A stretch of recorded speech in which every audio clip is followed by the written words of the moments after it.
The Word of God is alive and powerful, sharper than any two-edged sword, piercing even to the dividing asunder of the soul and spirit, and of the joints and the marrow, and is a critic of the thoughts and intents of the heart. All Scripture is God-breathed and is profitable for doctrine, for reproof, for correction, for instruction in righteousness, that the man of God might be mature, thoroughly equipped unto all good works. Study to show thyself approved unto God, a workman that needeth not to be ashamed, rightly dividing the word of truth. 1 Peter 2:9, but you are a chosen generation, a royal priesthood, a holy nation, his own special people, that you may proclaim the praises of him who called you out of darkness into his marvelous light. Psalm 115:14-18. May the Lord give you increase more and more, you and your children. May you be blessed by the Lord, who made heaven and earth. The heaven, even the heavens, are the Lord's, but the earth he has given to the children of men. The dead do not praise the Lord, nor any who go down into silence. But we will bless the Lord from this time forth and forevermore. Praise the Lord. Psalm 100:3-5. Know that the Lord, he is God. It is he who has made us, and not we ourselves. We are his people and the sheep of his pasture. Enter into his gates with thanksgiving, and into his courts with praise. Be thankful to him and bless his name. For the Lord is good, his mercy is everlasting, and his truth endures to all generations. Daniel 2:23. I thank you and praise you, O God of my fathers. You have given me wisdom and might, and have now made known to me what we ask of you. For you have made known to us the king's demand. Proverbs 8:17. I love those who love me, and those who seek me diligently will find me. Before we start our Bible study, as usual, we should examine ourselves if we still have some personal sins in our soul. We have to confess them directly, privately to God the Father. Otherwise, these personal sins become a barrier to our study of the Word of God. Therefore, let us use now the principle of 1 John 1:9, which says, if we confess our sins, God is faithful and just to forgive us our sins and to cleanse us from all unrighteousness. Now, for you, unbeliever, the issue you face is not confession of your sins. It is faith on the Lord Jesus Christ alone.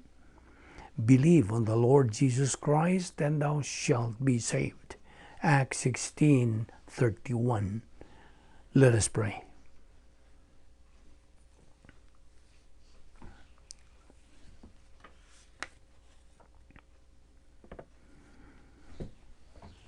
Father, we thank you for this opportunity once again of studying your word.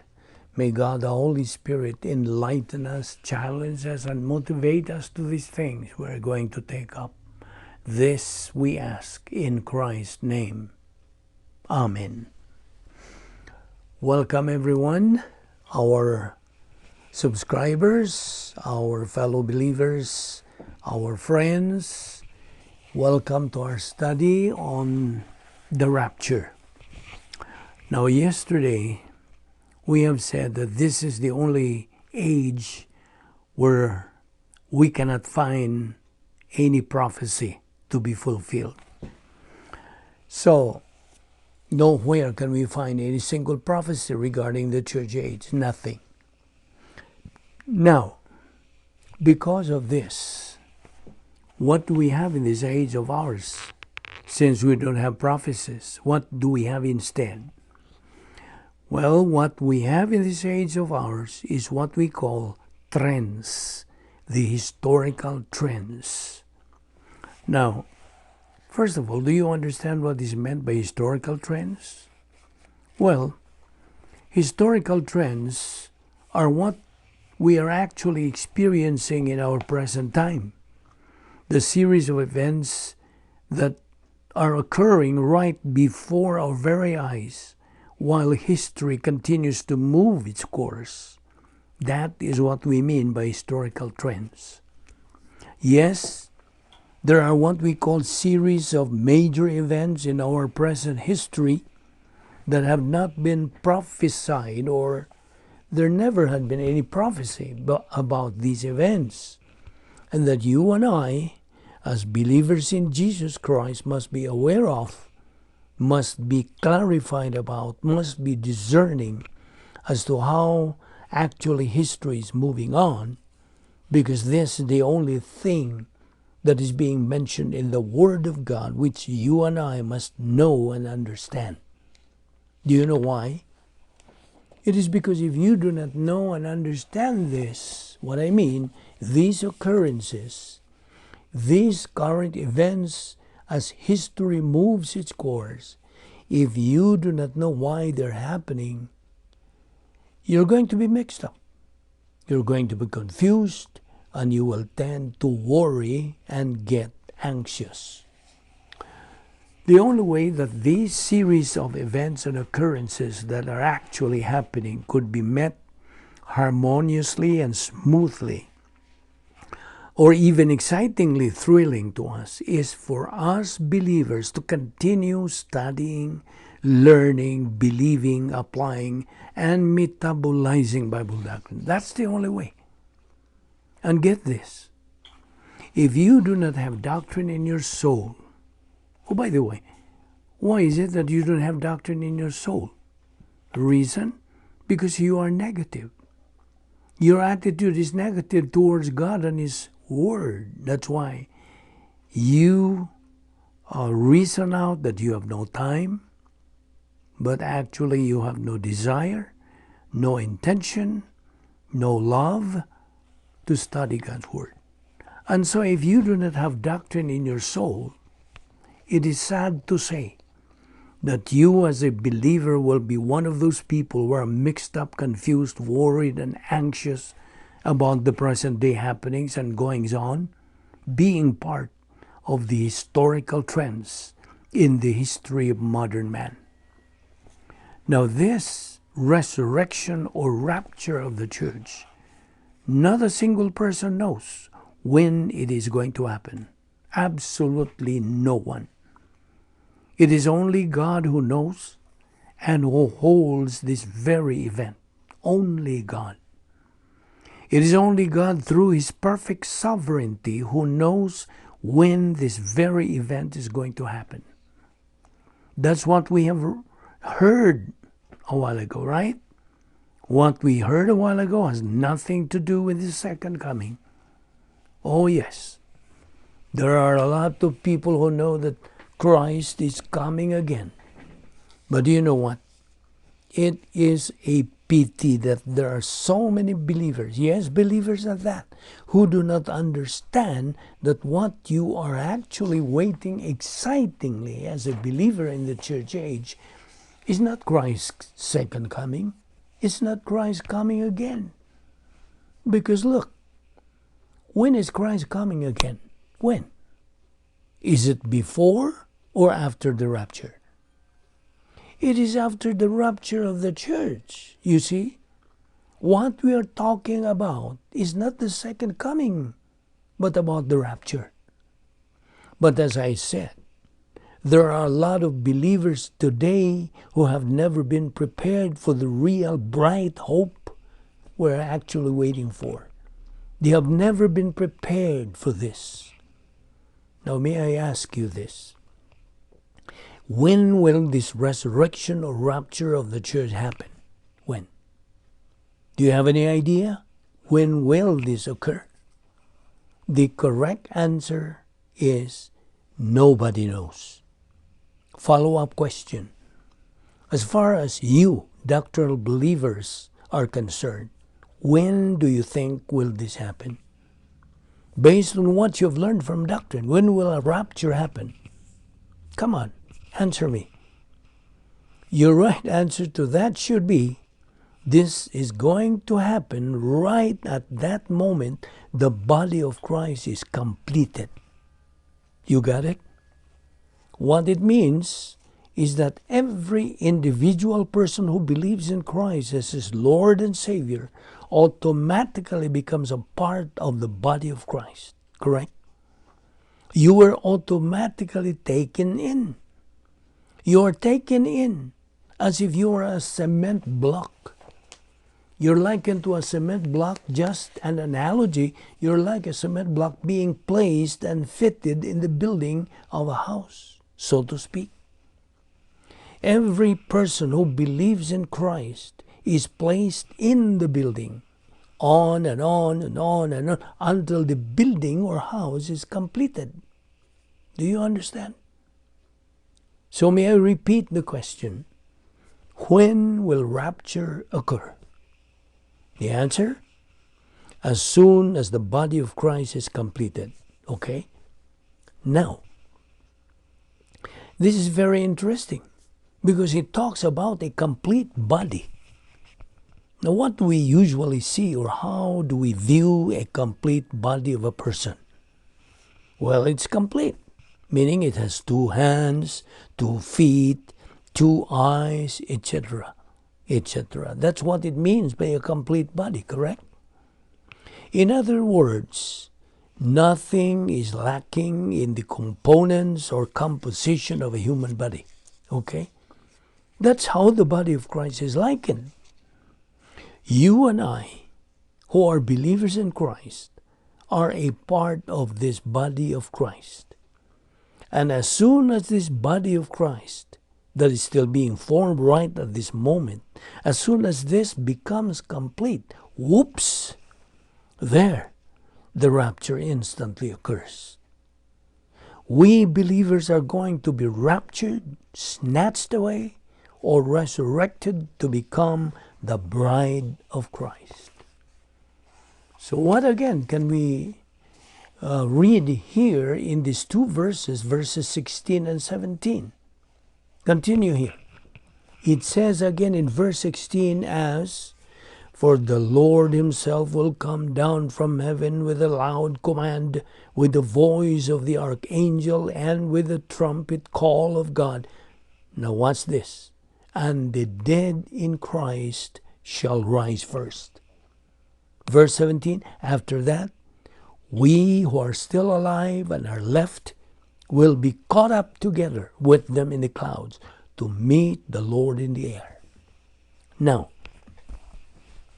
let us clarify this very point to those of you who have not been clarified, that the Lord Jesus Christ at this point in time, in the rapture is not going to step down to earth.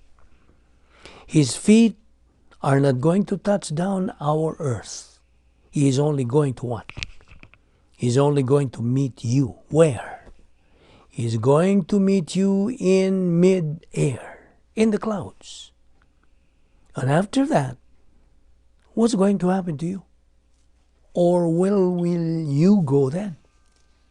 The answer is, you're going to heaven. Yes, our Lord Jesus Christ is going to take you and me to heaven. This is what we mean by the rapture of the church. While the second coming of Christ, take a good look at it. Where will Christ be when he comes back to earth during his second advent? Where will he be? In his second coming, he is going to touch down to earth. His 2 feet are going to step upon the soil of this earth. Where? Or in what part of the world is he going to step down? Do you know where? Would he step down here in the United States or in the Philippines? The answer is, it would be in the Mount of Olives. That is according to Zechariah chapter 14 verse 4. And his feet shall stand in that day upon the Mount of Olives, which is before Jerusalem on the east. And the Mount of Olives shall cleave in the midst thereof toward the east and toward the west, etc. That's Zechariah 14:4. So our Lord Jesus Christ is really going to come down to this world in the second coming, because that's the time he's going to remove Satan's power in ruling this world. The power that Satan usurped from man in the Garden of Eden. And since then, Satan has been using that power to rule this world in an evil way. That's the reason why, in the original language, this world is called Cosmos Diabolicos, meaning the devil's world. So, in the second advent, our Lord Jesus Christ is going to remove that power from Satan. And this very time, our Lord will be reigning our world. That's the reason why he is going to establish the 1,000 years of his reign, which is termed in theology as millennium. But at this time and age of ours, I mean in the present age in which we live, all that we can see here in the history of man is what we call historical trends. But if you have been discerning all these years, if you have been keenly observing the trends of our history today, they seem to be telling you, they seem to be teaching you to focus to the things that are happening which have some similarities to the events being prophesied to happen in the future. It was Apostle Paul himself who said that it is possible that this event, rapture, can happen during my time while I'm still alive. Paul said that. What Paul meant to say was that this very event, rapture, could have happened during his time. Correct? But did it happen already or not yet? The answer, not yet. Because you are all still here. Right? So it hasn't happened yet. No. Right at this moment, while you are hearing this message, has rapture occurred already or not yet? Not yet. But even at the time of the Apostle Paul, he was already saying that it could have happened during my time. Now, while you are hearing this message and studying with me about this doctrine, you can say that it is also possible, as I also have said, that this very event can happen during our time. Correct? Now, what is the appropriate word which we can use regarding this matter? Do you know the appropriate word for it? The answer is, it is the word imminency. There's a doctrine for this. The doctrine of the imminency of the rapture of the church. Do you know what does this really mean? It means that this very event, rapture, may happen at any time. It may happen right at this moment while you are listening to me. It may happen next year. Or it may happen 1,000 years from today. And that is what it means by imminency. That is the imminency of this particular event. However, today, it is only the series of incidents, series of happenings, series of events that are currently happening that we are to be watchful of, to be keenly discerning on. Because if you've been watching and following very closely to the current world events, most particularly and especially in the Middle East countries, the incidents and occurrences there do seem to appear like what's prophesied to happen in the future. They seem to make a copy of what's prophesied to happen in the future. Right? Now let us clarify this thing for you. That since the very start of this age in which we live, age of the church, and in fact throughout this age, the very center of the world's focus in terms of occurrences, incidents, and events is what's actually happening in the Middle East countries. And as far as the Word of God is concerned, the last World War, the Third World War, or the Fourth World War, or whatever that's going to be, that is going to take place in the Middle East countries. But for the moment, you better keep your eyes on what's going on in these countries. Because why? Do you know why? Because that is the key. Keeping abreast with the goings on right there in those Middle East countries is the key to all. That's the key to understanding further the events that are taking place in the days to come within this age in which we live. So,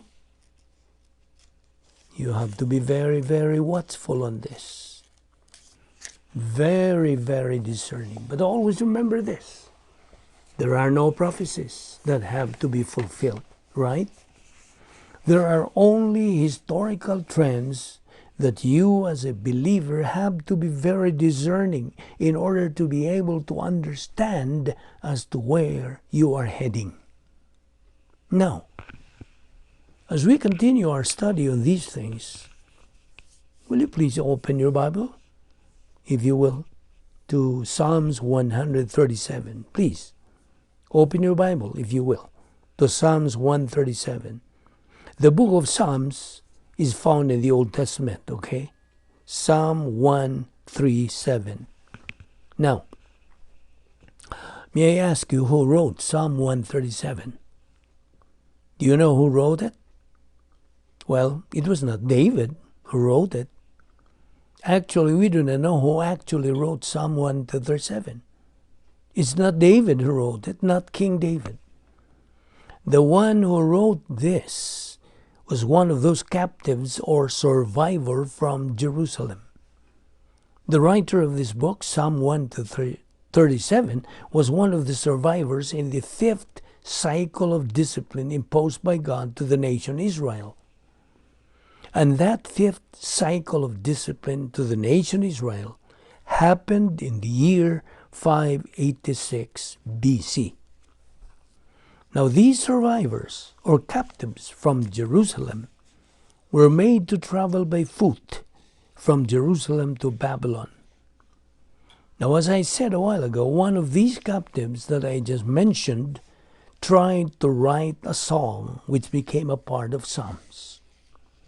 And you're going to find out that this very song, the first part of it, was written primarily to honor the surviving Jews who became captives and to remember the nation Israel. And at this point in time, they are undergoing God's fifth cycle of discipline. Right at that moment, what was being mentioned about was the nation of Israel. At that time, the nation Israel did not mean the entire nation of Israel, like what we know today, but it only meant the southern part of the entire Israelite nation, which was called what? It's called Judah. So we will just call it Judah, okay? So I repeat, that when the nation Israel was being mentioned at that time, it did not mean the entire nation of Israel like what we know today, but only meant the southern nation, which was called Judah. Now these people were one of those who survived from that fierce battle in Jerusalem, wherein that city was surrounded and they were forced to make a long journey traversing from deserts to deserts, which caused most of them to die on the way. We call that as death march. And now, as this particular song was being opened, they were already seated at the cliff of the river. So, let us begin reading this. It says in verse 1, "By the rivers of Babylon we sat and wept when we remembered Zion." That's verse 1. First of all, may I ask you, to where were they taken? From Jerusalem, they were taken to Babylon. Now, the Babylon at the time is what we know today as the nation of Iraq. Iraq is what Babylon was before. But the empire of Babylon in those days was a part of Syria. Now, the two big rivers within Babylon in those days was the Euphrates River and the Tigris River. Now, the river that is being meant here in verse 1 is the Euphrates River, okay? The Tigris River was located in the eastern part, a little farther away, east part of that empire, Babylon. But let us clarify this thing here. In the ancient time, the other name for Babylon was Chaldea. So the Babylonians, the other name for them was Chaldeans. And so, to say Babylonians or Chaldeans, they were all one and the same, okay? At that time. And the Chaldeans in those days were not Arabs. Let's make this clear. Whereas now, the inhabitants of Iraq are now what? Arabs. But in those days, the inhabitants of that place were not Arabs, but Chaldeans. So I hope that's clear enough. Now, tomorrow we are going to proceed the continuation of the verse.